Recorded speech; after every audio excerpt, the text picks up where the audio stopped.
अस्सलामुअलैकुम स्टूडेंट्स, आज का जो हमारा टॉपिक है वो है टेंथ बायो का।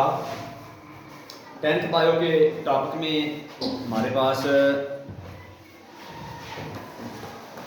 जो है नाइट्रोजन साइकिल को आज हम लोग डायाग्रामेटिकली शो करेंगे कि किस किस चीज़ से किस किस तरह नाइट्रोजन फ़ज़ा की पौधों में आती है, जानवरों में आती है, हमारे लिविंग सिस्टम के अंदर आ जाती है, वहाँ से फिर वो दोबारा किस तरह बाहर निकलती है, जिस तरह डिकम्पोज होती है डिकम्पोजर के ज़रिए।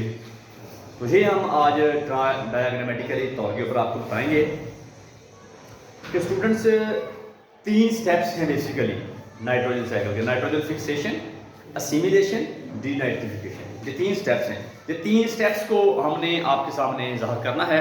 फर्स्ट ऑफ ऑल मैंने ये बात की थी कि नाइट्रोजन इन एटमॉस्फेयर जो होती है उसकी तरफ आते हैं कि ये nitrogen in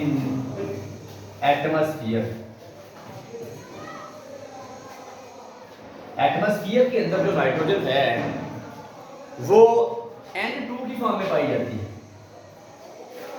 molecular oxygen students.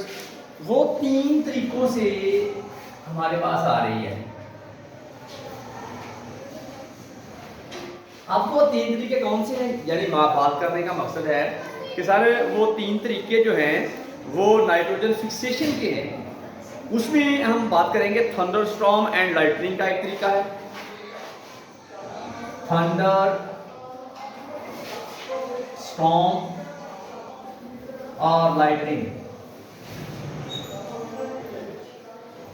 पहला मेथड जो है वो थंडरस्टॉर्म, जब बिजली गरजती है उस के जरिए जो है एटमॉस्फेरिक नाइट्रोजन जो है ना फिक्स हो जाती है। तो ये एटमॉस्फेरिक नाइट्रोजन फिक्सेशन पहली बात है मेरी। दूसरा जो था वो आप कहेंगे सर बायोलॉजिकल नाइट्रोजन फिक्सेशन है। ये बायोलॉजिकल नाइट्रोजन फिक्सेशन। पहला मेथड थंडरस्टॉर्म के लिए होता है या लाइटनिंग के लिए होता है, इसको हम लोग क्या कहते हैं एटमॉस्फेरिक नाइट्रोजन फिक्सेशन। इसे हम दूसरे लफ्ज़ में कहेंगे एटमॉस्फेरिक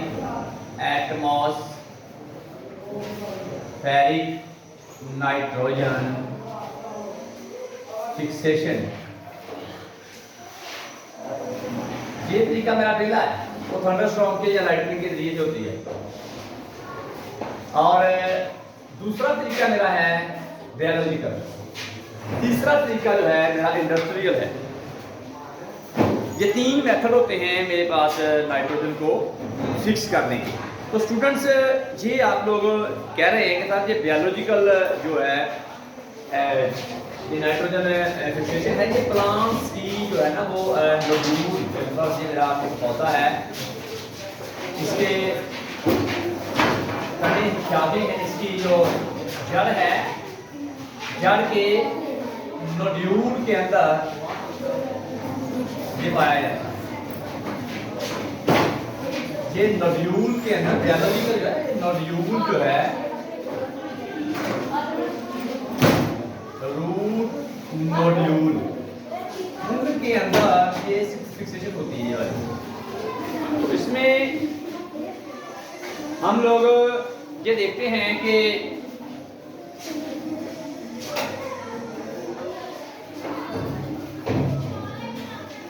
तो सर ये बायोलॉजिकल नाइट्रोजन फिक्सेशन जो है उसमें माहौल की जो 79% ऑक्सीजन है जो है नाइट्रोजन है वो रूट नोड्यूल्स के अंदर खास तरह के जो बैक्टीरिया पाए जाते हैं वो उसको फिक्स करते हैं। उन बैक्टीरिया का जो नाम है वो है नाइट्रोसोमोनस। कि कल इसके ऊपर लास्ट टाइम लेक्चर जो हुआ था उसमें बड़ी बात हुई थी। रूट के नोड्यूल में पाए जाते हैं नाइट्रोसोमोनस बैक्टीरिया होते हैं, वो फिक्स करते हैं नाइट्रोजन को, फ़ज़ा वाली नाइट्रोजन को प्लांट्स की रूट नोड्यूल के ज़रिए वो, और जो इस तरह फिक्स करते हैं वो नाइट्रेट्स में बाद में उस नाइट्रोजन को कन्वर्ट कर देते हैं। सर बायोलॉजिकल नाइट्रोजन फिक्सेशन है, ये एटमॉस्फेरिक नाइट्रोजन फिक्सेशन है, ये दोनों हमारी नाइट्रोजन जो फिक्सेशन होती है उसका एज ए एंड जो मेरा जो प्रोडक्ट है इसका भी और इसका भी, दोनों का जो मेरा प्रोडक्ट है सर वो नाइट्रेट्स बनाना होता है। सर तीसरी जो है नाइट्रोजन फिक्सेशन की फॉर्म वो है इंडस्ट्रियल, वो इधर हम इस्तेमाल ही नहीं करते, वो खातों की शक्ल में देते हैं, इंडस्ट्रियल नाइट्रोजन फिक्सेशन, ये तीसरी है। इसको सर हम यूज ही नहीं करते, इधर वो खाद के जरिए हम देते हैं। इन तीनों का लुपे बाद जो है हमारे पास ओवरऑल जो रिजल्ट आ रहा होता है कि सर ये आपने हमें नाइट्रोजन को नाइट्रेट्स में कन्वर्ट करना होता है, और सर ये नाइट्रेट जो बन गए हैं इनको इस्तेमाल करना होता है प्लांट्स में। मेरे पास इधर जो पौधा है उसकी रूट्स है,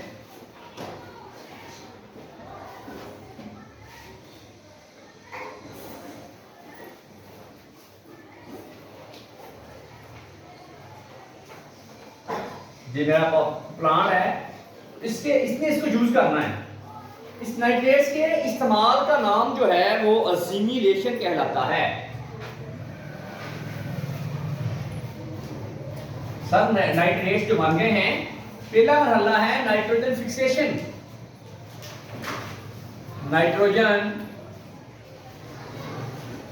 फिक्सेशन नंबर 1 के, नंबर 2 के ऊपर है असिमिलेशन। नाइट्रोजन साइकिल का दूसरा मरहला होता है उस नाइट्रेट्स को इस्तेमाल करना। नंबर 3, सारे 6 प्लांट्स जो हैं ये जानवर भी खाया जाता है, वो भी नाइट्रोजन असिमिलेशन करता है। प्लांट्स उस नाइट्रेट्स को ले लेते हैं, वो भी उसको नाइट्रेट असिमिलेशन में आ जाएगी बात। असिमिलेशन 2 मरहल में होती है कि इस प्लांट को हर्बीवोर खा लेगा, कोई रैबिट, वो भी असिमिलेशन में ही आएगा। सर अब जब पौधा डिकम्पोज हो जाएगा, मर जाएगा, कोई जानवर मर जाएगा, प्लांट और रैबिट को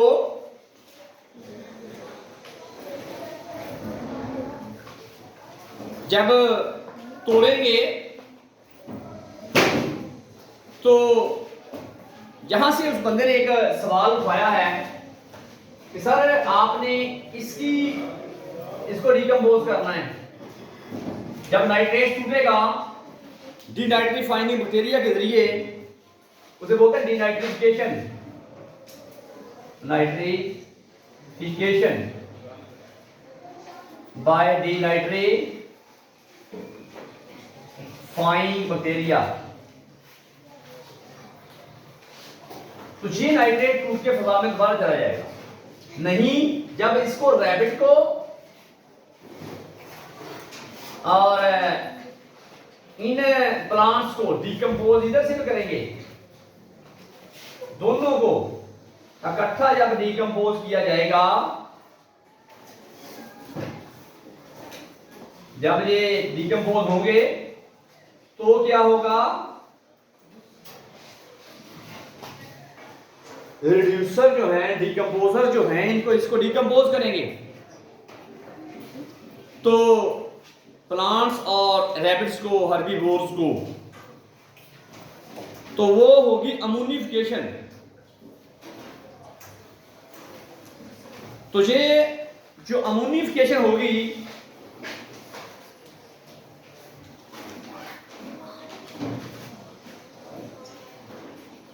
बाय अमोनिफाइंग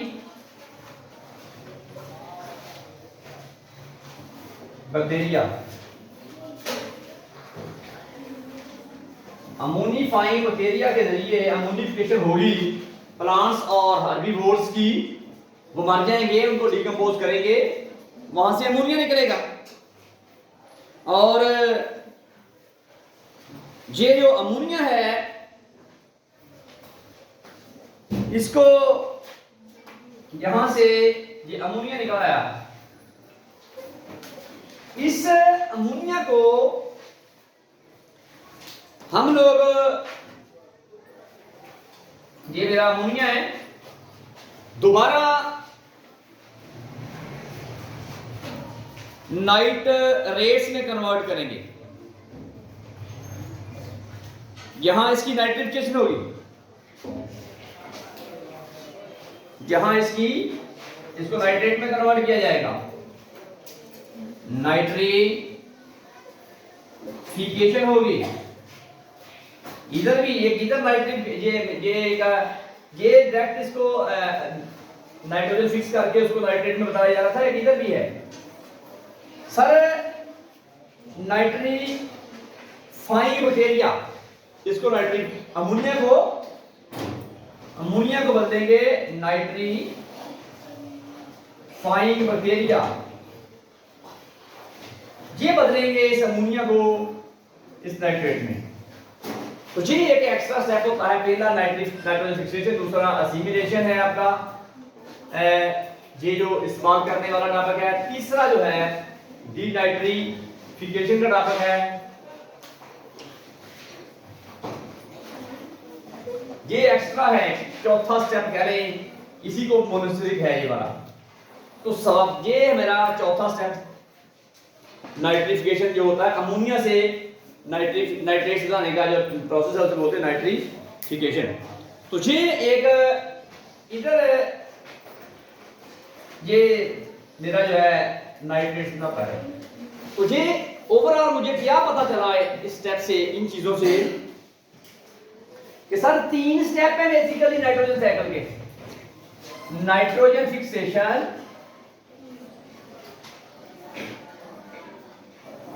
असिमिलेशन, डीनाइट्रिफिकेशन। ये 3 मराहल के अंदर साइकिल कवर होता है। फजा की नाइट्रोजन को 3 तरीकों से जमीन पे लेके आया जाता है नाइट्रेट्स की शक्ल में, biological nitrogen fixation, industrial nitrogen fixation, या आप इसको कह लें atmospheric nitrogen fixation. Sir nitrogen को जमीन पे ले आए हैं नाइट्रेट्स की शक्ल में, प्लांट्स के अंदर उसको जन्म हो गया है, प्लांट ने नाइट्रोजन को नाइट्रेट की शक्ल में लेना होता है, ले लिया, उसको आगे कोई पौधे उसको नाइट्रेट को लेंगे या पौधों को आगे कोई जानवर खाएगा। इस दोनों मरहलों को हम लोग कहते हैं असिमिलेशन, नाइट्रोजन फिक्स करने को बोलते हैं नाइट्रोजन फिक्सेशन, उसको खाने को बोलते हैं, इस्तेमाल करने को बोलते हैं नाइट्रेट्स को असिमिलेशन। और तीसरा प्रोसेस है कि जब पौधे जानवर मर जाते हैं तो बैक्टीरिया जो ये अपने फंगस वगैरह या बैक्टीरिया वगैरह उसको डीनाइट्रीफाई करते हैं, उस प्रोसेस को बोलते हैं डीनाइट्रिफिकेशन। दोबारा उस नाइट्रेट्स को आजाद नाइट्रोजन में कन्वर्ट करते हैं, देखिए ऊपर कन्वर्ट कर रहे हैं, फिर फजा में ये पौधों के अंदर जानवरों के अंदर जो नाइट्रेट्स जमा हो गई थी उसको तोड़ते हैं। इधर से आप लोग क्या करते हैं, इधर से भी ये जो है ये और ये दोनों ये तोड़ के फजा में भेज देते हैं। तो डीनाइट्रिफिकेशन क्या प्रोसेस है, जानवरों पौधों को तोड़ फोड़ करके रिड्यूसर के जरिए दोबारा फजा में नाइट्रोजन भेजना, वो हमारा डीनाइट्रिफिकेशन कहलाता है। सर बाज़ दफा कुछ जानवरों पौधों को हम लोग तोड़ फोड़ कर रहे होते हैं तो मामला ये होता है कि उसको पहले हम लोग जानवर और पौधे को तोड़ते हैं और उसकी डेड बॉडी को अमोनिया जो उसके अंदर होता है उसको ध्यान लगाते हैं, डेड बॉडी से, वेस्ट से, प्लांट और एनिमल्स की अमोनिया हासिल करने को बोलते हैं अमोनिफिकेशन। और ये खास तरह के बैक्टीरिया काम कर रहे होते हैं, उसको बोलते हैं अमोनिफाइंग बैक्टीरिया। उस अमोनिया को फिर नाइट्रेट्स में कन्वर्ट किया जाता है और इस अमल को सारे जान लेते हैं नाइट्रीफाइंग बैक्टीरिया, और इस प्रोसेस को बोलते हैं नाइट्रिफिकेशन। तो ये था इस तरह एक साइकिल जो स्टूडेंट्स आपको बताया है कि एक फजा की नाइट्रोजन किस तरह पौधों में आती है, जानवरों में आती है, किस तरह उनसे दोबारा वापस फजा में जाती है। ये एक साइकिल है स्टूडेंट्स, 3 मराहल पर मुश्तमिल, नाइट्रोजन फिक्सेशन, असिमिलेशन, डीनाइट्रिफिकेशन। तो ये 3 स्टेप्स के अंदर हमारा नाइट्रोजन का साइकिल जो है मुकम्मल होता है। तो ये टापक तो अमोनिफिकेशन तो जरा अलग है, जब जानवर पौधों को तोड़ने का टापक है, वहां से अमोनिया निकलता है, अमोनिया से फिर नाइट्रेट्स बनते हैं, ये अलग है। पर ये 3 स्टेप बेसिक हैं जी, नाइट्रोजन फिक्सेशन, असिमिलेशन और डीनाइट्रिफिकेशन। ये 3 मेरे बड़े बड़े जो स्टेप्स हैं जिनके अंदर हम लोग अपने इस नाइट्रोजन की साइकिल को मुकम्मल करते हैं। तो स्टूडेंट्स के लिए उम्मीद करते हैं कि ये टॉपिक आपको इजीली समझ आ गया होगा। मिलते हैं एक नई वीडियो के साथ। अपना अपने प्यारों का ख्याल रखिएगा। पाकिस्तान जिंदाबाद।